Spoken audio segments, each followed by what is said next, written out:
মাথার মগজগুলো গলে গলে নাকের ছিদ্র আর কানের ছিদ্র দিয়ে টপ টপ করে বেয়ে বেয়ে পড়বে। এটা হচ্ছে সবচেয়ে সহজতম শাস্তি, জাহান্নাম। বিচার দিবসের বিচার শেষে রব্বুল আলামিন বলবেন, জান্নাতীরা ডান দিকে লাইন ধরো, জাহান্নামীরা বাম দিকে লাইন ধরো।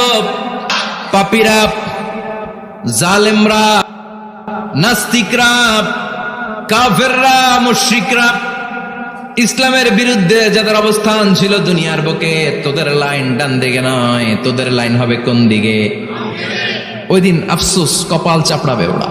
কেন নামাজ পড়লাম না, কেন রোজা রাখলাম না, কেন তাফসীর মাহফিলগুলোতে গেলাম না, কেন ইসলামের পক্ষে ছিলাম না, কেন আব্বা আম্মার খেদমত করে জান্নাতি হতে পারলাম না, কেন ইসলাম বিরোধী রাজনীতির সাথে জড়িত থাকলাম, কেন কোরআনের বিরুদ্ধে আন্দোলন করলাম, কেন সবসময় ইসলামের বিপক্ষে ছিলাম, কেন আলেম ওলামাদের বিপক্ষে ছিলাম, কেন কোরআনের বিপক্ষে